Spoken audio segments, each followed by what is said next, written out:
más complicado, ¿no? El conectar nuestros programas de falla cardíaca, donde estamos todos archimotivados y tenemos personal motivado en hacer las cosas, conectarlo con lo que sería la atención primaria. Teniendo en cuenta además que atención primaria, cuando yo hablo de atención primaria, es algo muy distinto de lo que habláis vosotros por diferencias obvias, ¿no?, en las estructuras, ¿no? Yo sí que de todas maneras quiero abordar esta parte, en primer lugar, justificando el por qué es necesario hacer ese proceso de integración, aunque todos estemos ya convencidos. El primer por qué lo representa esta pirámide. Fijaros que lo que estoy aquí representando es dos aspectos fundamentales, en la izquierda, que es el diagnóstico y el manejo a largo plazo, y cómo se distribuyen en estructuras de seguimiento, vamos a llamarle más especializadas, las unidades avanzadas o especializadas de insuficiencia cardíaca, y qué parte o segmento de pacientes son los que se ven en entornos de primaria. Entendiendo entornos de primaria, no solo el médico de familia, sino cardiólogos que trabajen en ámbitos de primaria, que he descubierto que en Colombia también hay algunos de vosotros que trabajáis en este ámbito, ¿no? Y fijaros que claramente si el tamaño de la pirámide refleja el número de enfermos, es clarísimo que tanto en enfermos sistólicos en situación de más edad o fragilidad o en enfermos con preservadas se concentran fundamentalmente en primaria, y estos enfermos más seleccionados, los pacientes elegidos, ¿no?, para ser controlados en una unidad de élite, pues son los que pivotan alrededor de vuestras unidades. Está claro que si no alineamos a todo el mundo, de alguna manera no lograremos solucionarlo. Otro aspecto importante que justifica la conexión y el trabajo con primaria. Este artículo me lo habéis visto 1000 veces presentar porque nos habla de cuáles son los perfiles profesionales claves para el éxito de un programa integrado, ¿no? Y este artículo nos habla de dos aspectos donde nuestras unidades de falla cardíaca dan respuesta, que es, un segundito,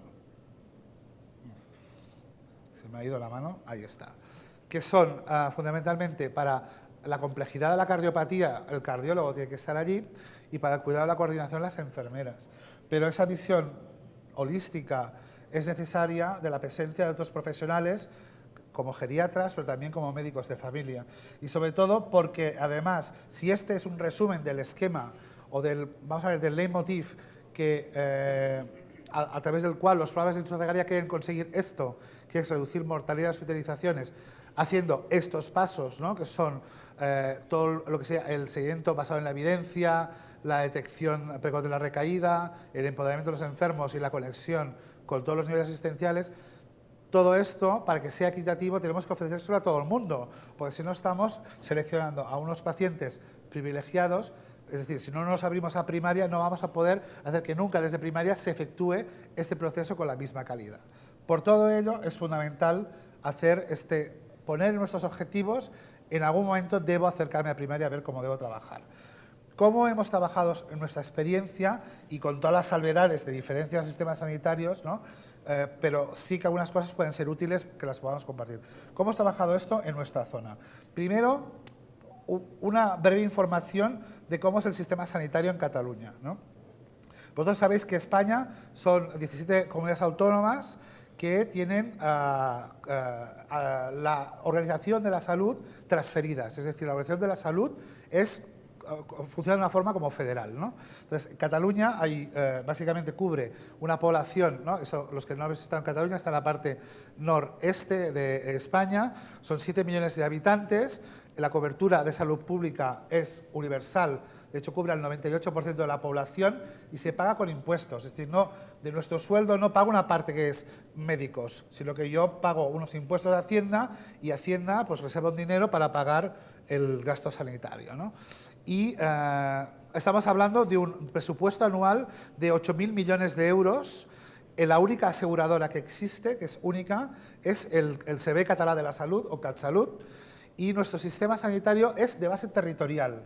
Esto es una cosa que ayer comentabais como una de las limitaciones, que el hecho de que las EPS tienen alianzas con diversos proveedores implican cambios geográficos a veces que limitan mucho la accesibilidad al servicio, ¿no? Pues el modelo catalán y el modelo español en general, aunque hay excepciones, tiene bastante una base territorial. En Cataluña, en concreto, son 6 áreas o regiones y luego se dividen en 44 áreas integradas de salud. ¿Qué significa área integrada de salud? Esto es un mapa de Barcelona. Esto es el mar Mediterráneo, esto es la montaña de Collserola, ¿no? Y aquí tenemos que hay 4, Barcelona es un ejemplo en que existen 4 áreas integradas de salud, que veis aquí. Esa de aquí es la que cubre el Hospital del Mar, que se llama Barcelona Litoral Mar. ¿Qué es un área integral de salud? Es una área multinivel y multiproveedor de coordinación para una población de 350.000 habitantes. Significa que hay diversos proveedores de salud, igual que en vuestro sistema. Puede ser, me invento, que la rehabilitación lo haga una empresa, que el hospital sea otra empresa, que la fisioterapia en domicilio sea otra empresa. Aquí nos pasa lo mismo en esta zona. El Hospital del Mar no es del Instituto Català de Salud, es un consorcio, y entonces hay una figura de la aseguradora, CatSalut, que es la persona que vela para que la atención sea coordinada e integrada. Y a efectos prácticos obliga que si hay un proceso de insuficiencia cardíaca, haya un proceso de insuficiencia cardíaca, es decir, no que el ambulatorio, la EPS, se monta su rollo y el hospital se monta el otro, sino que viene y dice, a ver, os sentáis y os ponéis de acuerdo. Y esto es la filosofía. Ya conocéis que, esto lo comenté el año pasado, la experiencia de integración en el manejo de la insuficiencia cardíaca en nuestra zona la publicamos en 2014 en un artículo en el que hicimos una evaluación de resultados tras la implementación. Y ese artículo, de alguna manera, es la culminación de un proceso que hicimos en su día, donde para ir a un proceso de integración hicimos algo que parece increíble, que parece imposible, que es preguntarle a la gente qué quería hacer. O sea, algo tan sencillo como decir, bueno, vamos a integrarnos, pero ¿qué es lo que quiere un médico de familia? ¿Qué espera un médico de familia de un proceso de integración del proceso de insuficiencia cardíaca? ¿Qué espera el cardiólogo del hospital? Hicimos esa ronda de contactos y descubrimos 10 elementos clave de transformación que nos podían ayudar a guiar el proceso. Por un lado, a nivel de atención primaria, la primera cosa que nos decían era, yo necesito tener acceso abierto a la opinión experta. Esto lo hemos comentado varias veces en este curso. Es decir, la direccionalidad de que cuando yo tengo lo que en España llamamos un marrón, que es un problema, tengo acceso a alguien que con una pregunta me lo soluciona. Para ellos era importante porque les angustiaba sobre todo la agudización. El segundo aspecto era, necesitamos que la formación que nos viene desde el especialista, lo que habláis de la importancia de las unidades de falla, bajar al territorio y hacer formación, sea regular, se establezca una relación de mentorización, más que de formación teórica, de mentorización. Es decir, un líder clínico local es el que es el referente para estos médicos de familia y es el que establece ese vínculo en caso de problemas, pero también es el que les va dando formación de forma regular. Esa relación en el tiempo, ¿no?, se va consolidando. Otro aspecto que decían los médicos de familia es, no tenemos ningún inconveniente en participar en un proceso, pero queremos poder decir cómo debe ser esa vía clínica, esa forma de atender. Queremos poder participar en un acuerdo, en un pacto de atención. No que nos digan, usted a partir de ahora va a pedir tal. Y dices, ¿por qué? ¿No? Bueno, esto parece una tontería, pero si tú no haces ese proceso de reflexión, realmente no. Muy importante, y es que en primaria detectamos que había algunos líderes clínicos con un conocimiento muy especial en insuficiencia cardíaca que son peers para otros médicos de familia y que empoderar al máximo, identificar a estos champions locales fue fundamental porque eran gente que hablaba su mismo idioma. Involucrarlos y trabajar con ellos directamente con nosotros es un elemento ganador claramente. En nuestro caso es José María Verdú, en nuestra zona, ¿no? En otras zonas, pues fue, ¿no?, en Belviche, hay una doctora se llama Laia, no me acuerdo el nombre, Laia, ¿qué? Laia Rubé, por ejemplo, etcétera, ¿no? Y el último punto que decían, estamos de acuerdo en que nosotros tenemos enfermería especializada en enfermo complejo, que es lo que allí se llama enfermeras gestoras de casos de primaria, que estas enfermeras podrían estar capacitadas para ayudarnos en las partes complicadas del seguimiento. Esta fue la carta a los Reyes Magos de los médicos de familia. ¿Cuál fue la carta a los Reyes Magos de los médicos del hospital? Fue esta.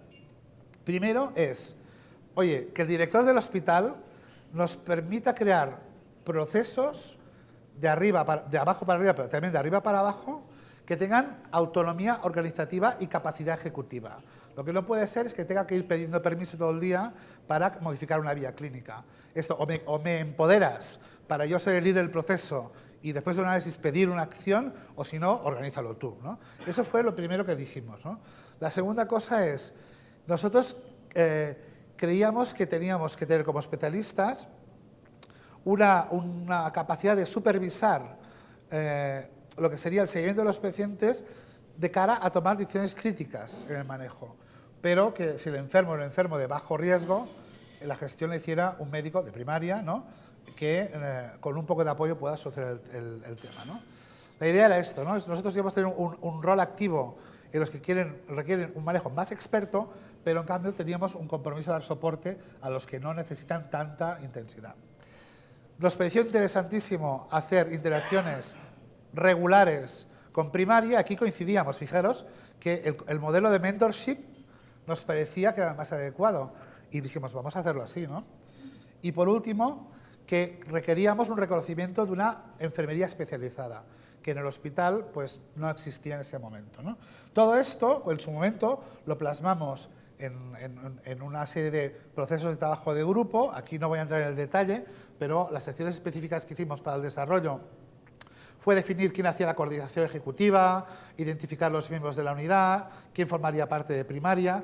Y muy importante también, hicimos unas líneas de trabajo que nos dividimos entre los voluntarios de primaria, los champions locales que quisieron apuntarse en nuestra zona, y dividimos, pues, una línea de trabajo era qué servicios pondremos conjuntamente en la cartera de servicios, qué rol tiene que tener un referente, este champion, en la ruta asistencial, cómo vamos a hacer la educación, qué recursos tenemos. O sea, hicimos líneas de trabajo en las que definíamos, por ejemplo, cómo nos comunicaríamos en el alta, qué información tiene que haber en el alta, cómo íbamos a circuitar las cosas. Todo este aspecto de cómo articularíamos la ruta asistencial. Todo esto fue un fruto de un trabajo de año y pico en reuniones periódicas en las que entre todos hicimos esto.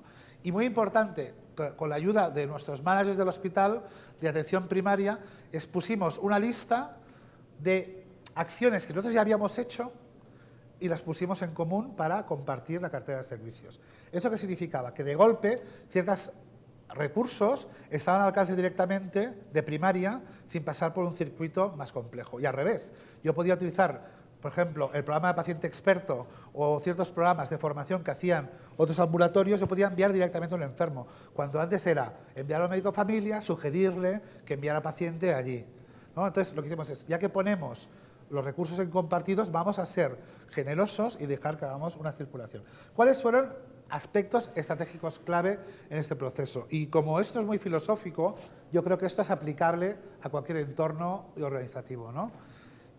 Lo que os he dicho, líderes clínicos locales, la identificación de los campeones locales es fundamental. El que la evaluación integral del paciente fuera un factor, digamos, de punto de partida obligatorio, ¿no?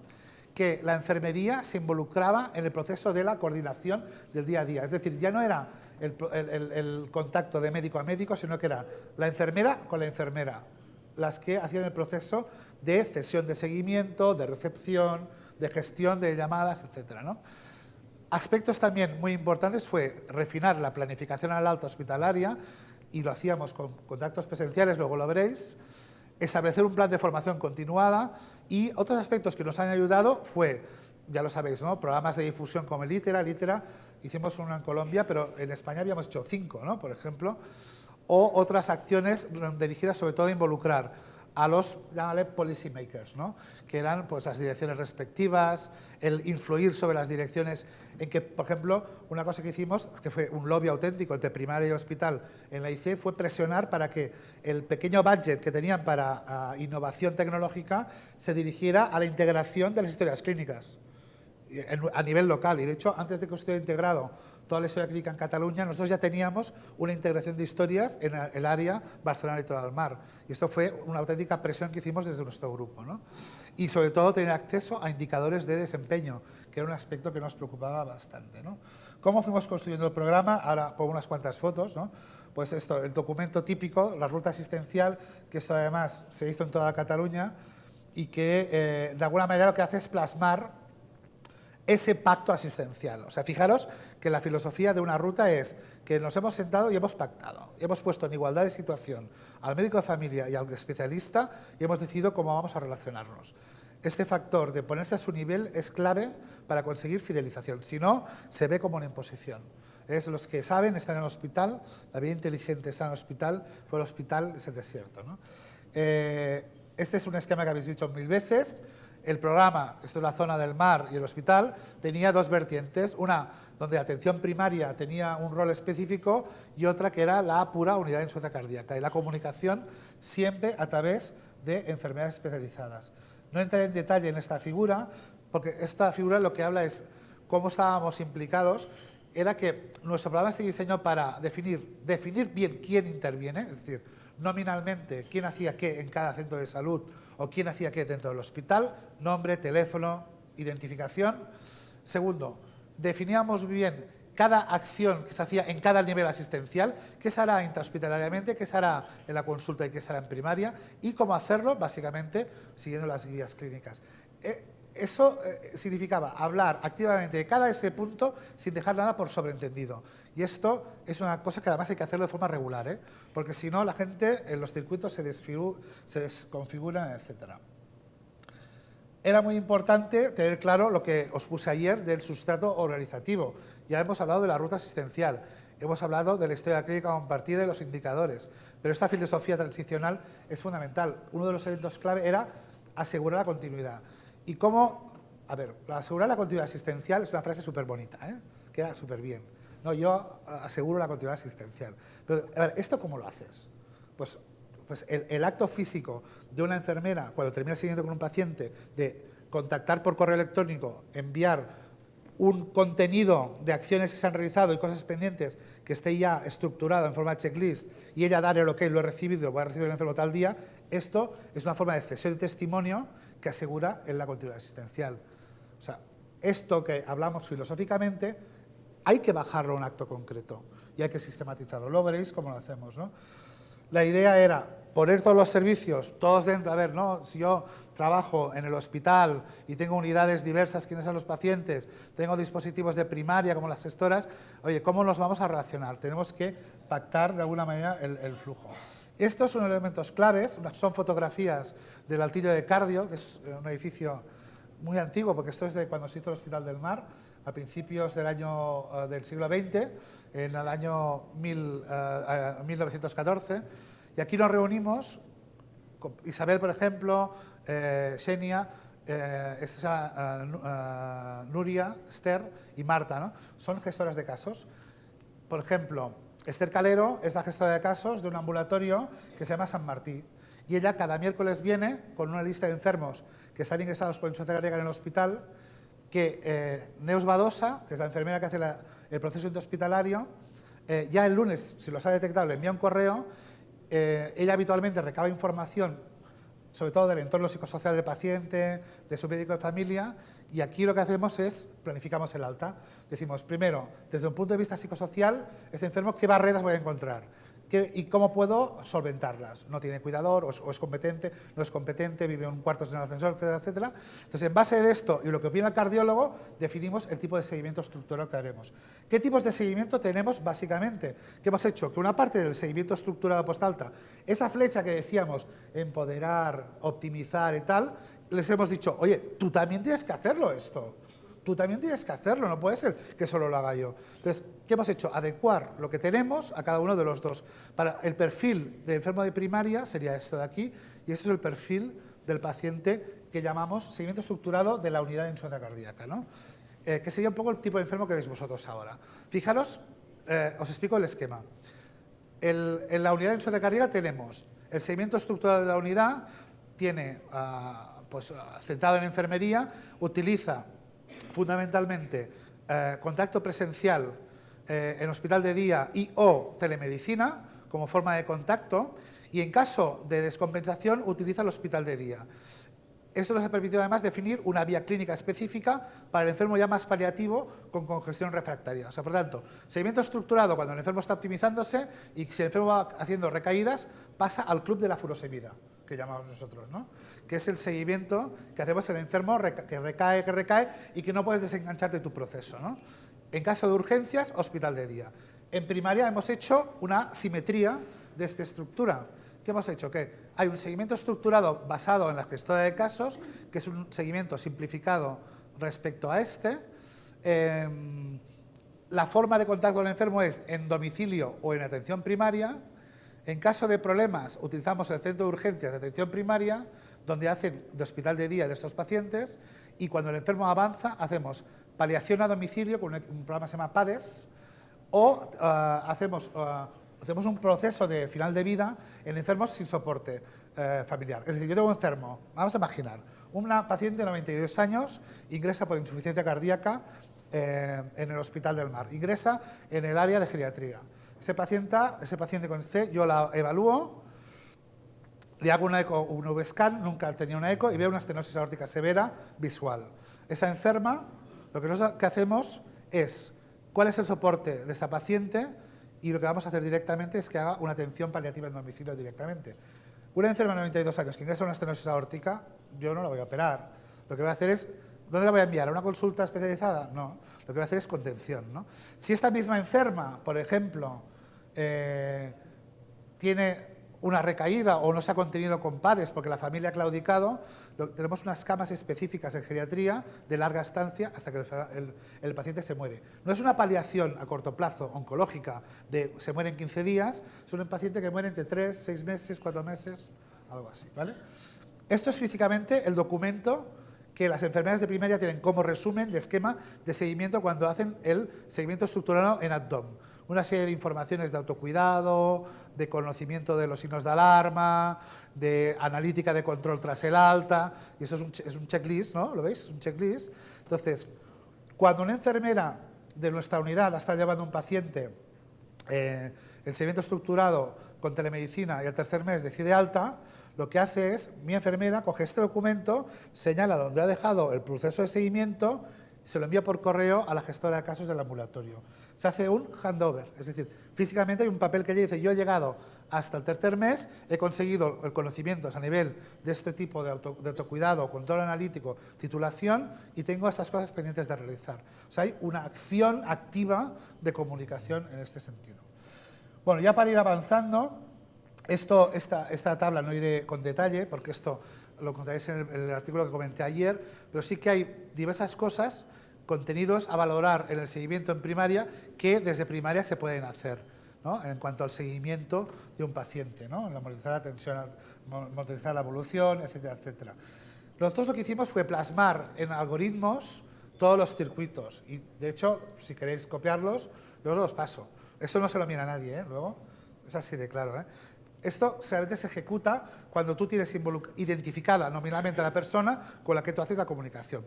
Dicho de otra manera, para nosotros es mucho más sencillo tener involucrado a una gestora de todo un ambulatorio y que ella sea la superexperta del proceso, que no pretender que todo simple médico de familia se conozca todo esto, porque es imposible. En cambio, la gestora sí, como viene físicamente además, hay un proceso continuado de renovación de ese pacto. Entonces, ellas son las auténticas ejecutoras del proceso. Lo que pasa es que estos circuitos nos los piden pues porque tienen que estar en un documento, que luego se cuelga pues, en una página web donde especificamos si la insuficiencia cardíaca está confirmada, si está estable o no está estable, consultamos tal y cual. Una de las cosas que sí que insistimos cuando hacemos el seguimiento estructurado en atención domiciliaria es, en primaria, es el enfermo que tiene criterios de atención domiciliaria, que son esos que veis aquí, que hacen referencia a la fragilidad. Insistimos muchísimo en que primaria utilice una serie de instrumentos que les puede ayudar al seguimiento, ¿eh? Y esto es una cosa en la que no hemos tenido mucho éxito, lo tengo que decir. Tenemos una página web, pero tenemos también, por ejemplo, esto es la guía de práctica clínica informatizada, es un programa que está embebido dentro del programa de gestión de datos de primaria, que le va recordando al médico si no lo tiene bien titulado y a la enfermera si no lo tiene bien educado, qué debe hacer, con la idea de que cualquier médico de familia sea capaz de hacer un diagnóstico de la descompensación o, por ejemplo, hacer un proceso de educación en dieta, tabaco, alcohol, etcétera, correcto. No lo utilizan. Por lo que digo, hemos visto que el plano gestora de casos sí es muy válido, el plano médico de familia es muy dependiente del facultativo. Entonces, hemos visto que la gestora puede actuar más como la gente que mueve, que el médico de familia haga las acciones que necesitamos, ¿de acuerdo? Que tenga como aliado ese champion local de primaria en su centro, que cuando encuentra alguna dificultad con un médico de familia, pues le ayude a deshacerlo, pero no hemos logrado mucho más, ¿no? Esto me lo salto y ya está. Unas cosas claves fue que ellos también, desde los centros de urgencias de atención primaria, que hay 2 en mi zona, que están llevados por médicos de familia, fueran capaces de atender a pacientes como los que vemos en el hospital de día, es decir, aquel enfermo en seguimiento estructurado en atención domiciliaria, que tiene una recaída, que el médico de familia detecta una recaída, en lugar de ponerle diurético oral y ver qué pasa, o enviarlo a urgencias, lo envían al centro de urgencias de atención primaria antes de que el enfermo esté sintomático o muy sintomático. Y aquí hacen exactamente el mismo esquema de tratamiento que hacemos nosotros en el hospital de día. De hecho, ellos, no entraré en detalles, tienen unos procesos muy bien definidos de qué hacer, y esto sí que lo tienen el algoritmo lo tienen en su historia clínica informatizada, y la verdad es que lo utilizan, En función del enfermo viene congestivo, tienen un score que les dice si hay que hacer vía oral o enviarlo al QAP, o enviarlo directamente a urgencias, y la verdad es que lo están siguiendo. Y de hecho el doctor Verdú, que es médico de familia con quien hemos hecho esto, estamos ahora haciendo un estudio con una beca FIS para determinar factores de ingreso hospitalario en pacientes con descompensación detectada en primaria, para intentar hacer un score que permita ver qué enfermo ya va seguramente a acabar ingresado y cuál podré evitar el ingreso, ¿no? Esto se ha traducido, esa intervención de integración se ha traducido en esto que veis aquí. Esto sería, bueno, coger esta parte inferior, que sería el periodo de consolidación de nuestro programa en 2008-2011, en el que si comparamos el resto de Cataluña con nosotros y observáis de color granate es la ausencia de evento, ingreso o mortalidad, o lo que podéis ver es que realmente el área granate nuestra es mayor que en el CatSalut, y esto es significativo.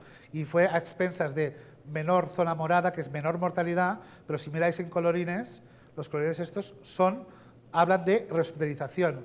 Esto es un gráfico muy chulo porque integra todos los riesgos competitivos. Te integra mortalidad, te integra hospitalización y número de rehospitalizaciones y ausencia de eventos. Y lo que vimos es que esta intervención integrada nos ayudó. Ya termino en tiempo.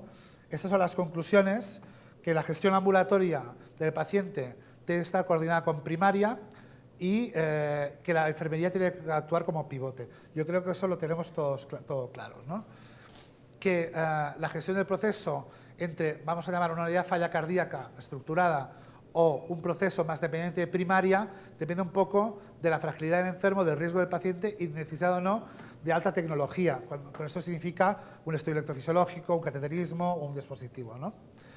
Que el factor clave en las transiciones es la interacción personal, La identificación individual del protagonista es fundamental, ¿no? Y que esta organización de coordinación debería ser prioritaria, es decir, cualquier organización sanitaria, sea en Colombia o sea en España, tiene que tener por prioritario el facilitar esa continuidad, pero que no se quede en una frase vacía sin más. Y para que veáis hasta dónde llegamos el nivel de integración de cuidados en nuestra unidad, pues aquí os pongo el último taller que hicimos, que fue tomando una paella en la Barceloneta, conjuntamente, pues aquí están pues gestoras de casos como Lola o Mila. Los de delante son imprescindibles porque son los que pagan la paella. ¿Vale? No, son muy majetes, ¿no? Y estos son 3 años, son 3 años distintos. Esto es la zona de la Barceloneta, es un bar marinero, el bar de la cofradía de pescadores de la Barceloneta, que lo van a cerrar, es una lástima, porque es donde los pescadores, después de recoger la pesca, vienen a tomar las cervezas, es muy barato y se come perfecto, pero lo van a cerrar pues por presiones. Y nada, muchas gracias.